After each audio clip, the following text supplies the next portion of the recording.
we are with the Alto Flight Type, and this thing comes with a lot of extra parts, which I can show you. This is, I believe, supposed to be the flight mode with the flight feet and all that stuff.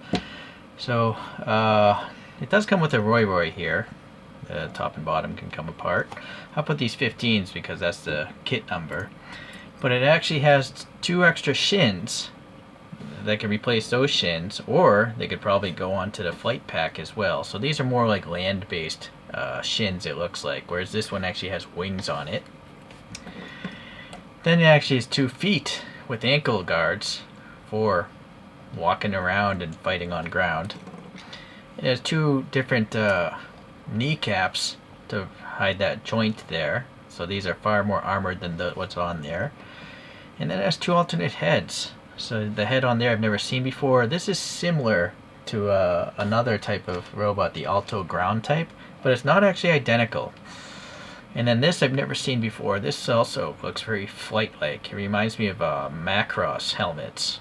So, but that one's got some funky like side antennae I've never seen. So, and then this is a alternate chest piece, but I have the chest piece with the wings on it because I'm trying to maximize flight. These 2 rifles here on the flight pack, they can have handles and go into the hands with these handles. So that's a lot of extra parts. Alright, so that's a lot of extra parts, and let's just look at the flight mode first. Right. So your main issue with the flight mode is these. They're not really good feet for it to stand on unless you're at a crazy pose. The reason why is the only feet there are parallel, the front and the back. These side ones are at a different height, as hopefully you can see. So it's not 4 points touching the ground, it's only these 2 points. But if you're gonna do, angled stuff like this, then you could angle those feet better. Hopefully that makes sense, right? So you can make them work, they're just not gonna stand in a static position. At least not easily. Okay, so it's got these, I don't know what they're supposed to be, like maybe energy emitters or like a shield emitter or something. Naturally, with these 3mm pegs and 3mm holes everywhere, you can put this anywhere, and you can also peg things into it. So I'll just take it off though, just to show. So these are the small knee guards. Whereas instead you could put on these crazy big knee guards for maybe land mode. Alright, so I guess I'll try. Let's get the articulation out of the way. So the ankle here, first the foot can spin on that peg, but the ankle is this C-clip kind of thing, so that can give some side-to-side rocker. There's a polycap ball joint down there. Then you have a double jointed knee, which is this black thing, and so you can actually have the thing kick even forward of its shoulder. So that articulation is insane. It's not even done kicking. It's just a lot of articulation. And then you have this hinge ball here to go out sideways, but it also will rotate on the hip and then also in the upper thigh. So a lot of articulation choices. And then this peg here in the groin, you know what, I gotta change the light angle. We gotta have the light looking down. So hopefully you can see this thing swings forward and back, so you can get some extra height or extra front and rear for different types of posing, of course. On the side of the hips you have this articulating up and down only plate. You can remove this plate and swap something else in there. Everything's a 3mm peg system. So the lower torso, it just it has a polycap, as you can see, so you can get a little bit of angling, maybe a little more if you pull the torso up, but it looks awfully gappy, of course. So if it's all totally down, you're gonna get a little bit of front, only a few degrees, right, in any direction. Okay, so now up here in this part of the torso you have this black piece here, and that has a polycap going into this chest thing, so that can swing forward and give a little side to side, so you can find some decent posing there. Now the shoulder here, you can see it's a ball cap there, and inside the the chest, there's this butterfly joint, so you can get a few degrees forward, and then you can see here this hinge will go up and down, and also being on a ball peg, you can angle that and also rotate it 360. Alright, so then this black thing is pegging into the bicep area, so you can rotate that, and then you have this elbow, but it's just a single joint. It's not double. The up here doesn't pivot, but you can still get more than 90 degrees. It's pretty good actually. And then the hands are these ball peg systems, so not too bad there. You only have these two hands. You don't have any extra hands, so that's unfortunate. You did see that this thing fell off very easily.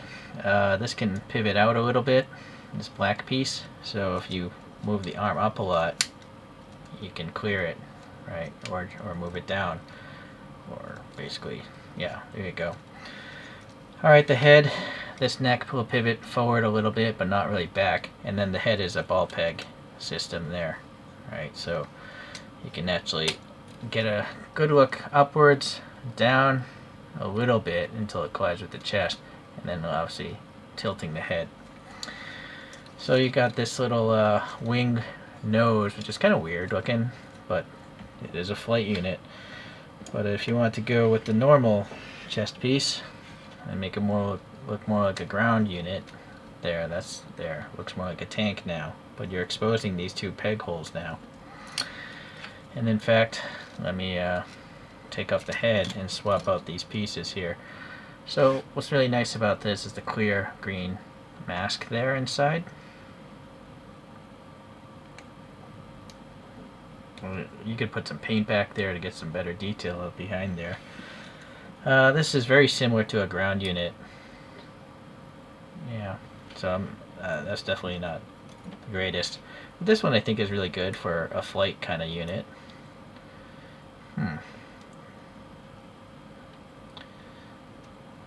Trying to get that peg up in there. Oh, maybe it's raised? Nope. Why is that not going in there? You can see the peg. Oh, wait. Yeah, I don't know, but I don't know why that's being problematic.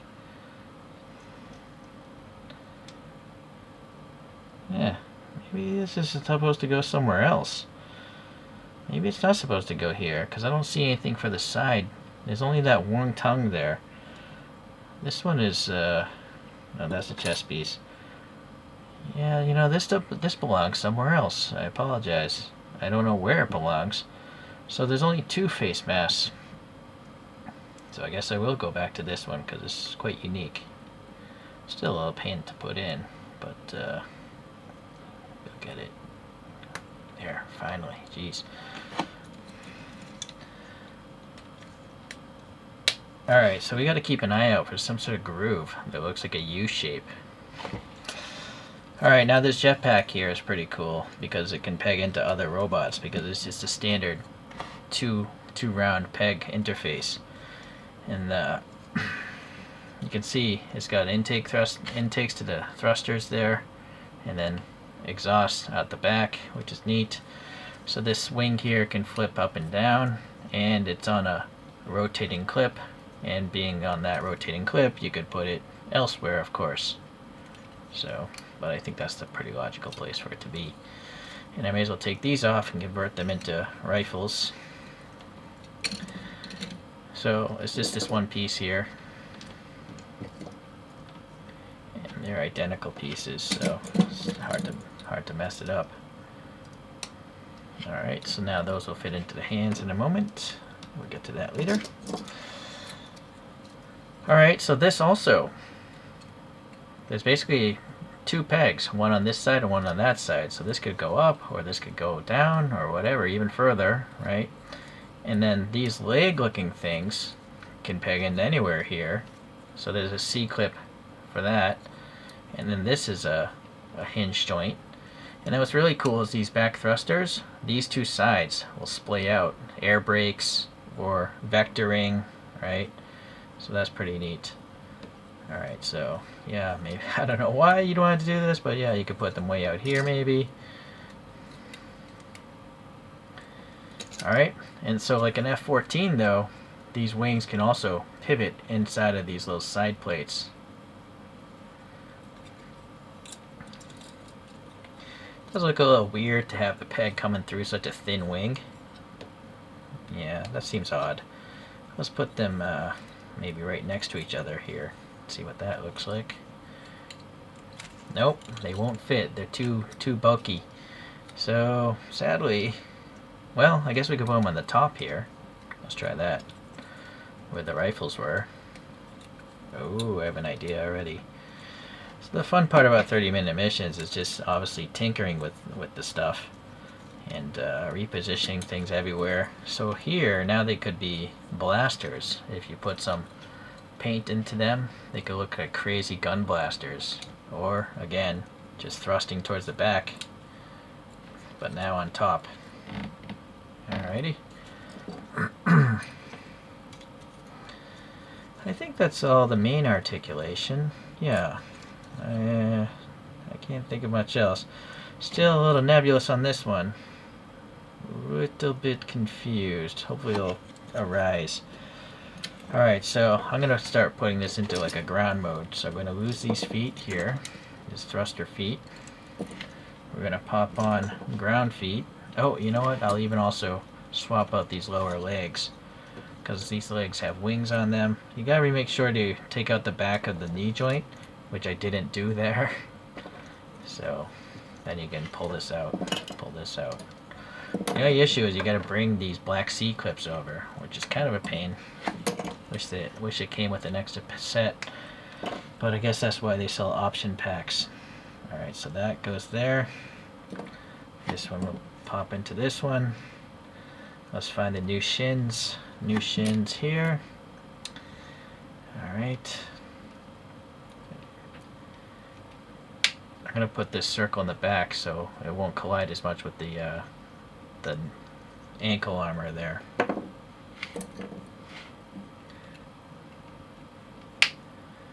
Oh, I don't know if that's right though. We'll see, because first I gotta take off this knee armor, the small ones.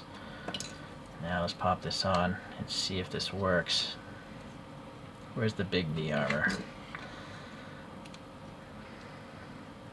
Well, you know, I guess that does work. But it looks a little weird, right, when you have a fully bent leg.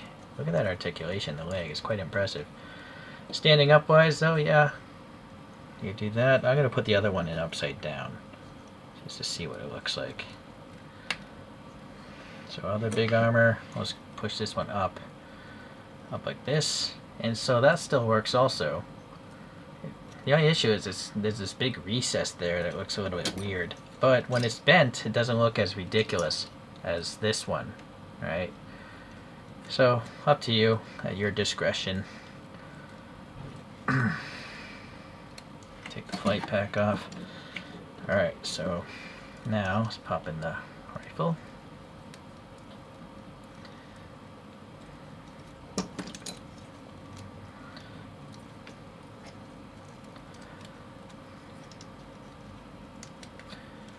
So you can pivot the rifle, of course, because the handle is on a peg itself, a round peg. Side shooting, gangsta style.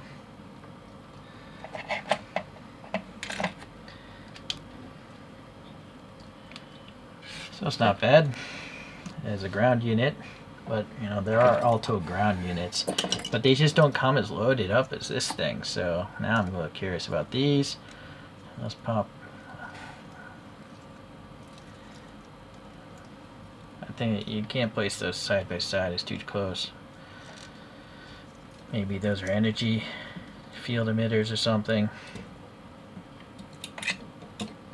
Yeah, alright, I'm a little curious if these could peg into anything outside. Now, without the poly cap, these aren't really going to peg into much. That's unfortunate. Oh, wait a second, I think I just figured this out. This mask thing. See that shape right there in the front of this mask? I think this goes on top. Alright, so that's a double mask. That's a cool head, actually. It's very recessed, though. It's really hard to see the green lens. Alright. So then the Roy is just a little droid or something, but you can peg these parts in somewhere. Ah, boy. Where's a logical place for this? I like to make it look like a shield. I guess I'll put it up here. Oh, you saw that thing come out, so that could be problematic. It looks a little naked without this piece here. There's just two grooves holding it in place, though. That thing you might want to glue in place, because there's no reason for that to ever come out, in my opinion. But there, you know, you have like a force field shield there or something. This one's a little tougher, just having a claw. I don't know, because it's all hollowed out there, it does look a little weird. But if it's in the back, maybe. Well, I guess it's just... Anywho. Yeah, so it's nice that you have options to make it a ground unit and obviously a flight unit. So, and then obviously you can take all these extra parts and add them to other figures, swap things around. That's the whole thing about 30-minute missions, mixing and matching parts. Let me get this back to flight mode. Alright, so there it is. Does that make sense? I don't know. You just have fun with it. So for a little while, or maybe forever, I think this might be my last 30-minute missions video. And I'll tell you why. These things are not well designed. The joints are horrible in my opinion. They're a floppy mess. They fall apart very easily. When you spin them, the joints want to fall apart, the hinge joints. So something about this, just not as good. And the reason why I say that is because other Bandai products don't have as much of a problem as this. These are mobility joints. Mobility joints are much cheaper, tinier things. When you put a joint like this together, that ball peg snaps into that joint. It will never work loose unless you forcefully pull it out of that thing. That also is the same for the shoulder joint down there. Maybe you can see right there. There's a ball and it's cupped by something that's bigger than half of a circle. But all the joints on these 30-minute missions don't have that really going in their favor. Nothing is cupping more than 50% of a ball joint. And so they just fall apart very easily. And the more you fidget with them, the more frustrated you get. So for me, I think I'm done. Don't get me wrong, I think for the price you can have a lot of fun with them, especially if you want to collect a bunch of them and reconfigure parts with other parts. But me, I just collect so many toys, and I'm running out of space, so I have to be more critical about the things I purchase. So one thing I did want to mention here, here's number 19, the Alto Ground, and I just want to show you the similarity, but not quite the same. This faceplate, you see, of course I lost focus, and I don't have three hands. This one has like a little side optic or machine gun, and a little more detail in the nose. It's similar, but it's not the same. Alright, so yeah, not a happy ending for 30-minute missions, but I think I'm going to sell all of them off so I can move on to other things, collect some other things. I'm not saying you shouldn't collect 30-minute missions. You can definitely have fun, but I just think that Bandai could do a better job, knowing that they do a better job on the mobility joint, as well as Gashapon Senshi. Those little tiny Senshi figures I've got reviews on. They have joints that click together. So yeah, it's just weird to have something this big, 1/44 scale, not be designed to be tight. It's just a floppy, loose mess. So I'm going to put my money elsewhere. But you never know, if they come out with some crazy cool design, I'm going to buy it. Alright, so I'm going to leave it at that today. And we'll see you I'll definitely buy other Bandai products. Another one you should consider is Converge, if you like Gundams. But Gundam Converge, there's no playability factor really. They're pre-painted figures that look cool, but they're a lot smaller, so you can collect a whole bunch of them. I have a whole lot of videos on those. Just search my channel. I got over 2,000 videos here, I think. It's a lot of videos on my channel. Thanks for watching. Appreciate it. See you around.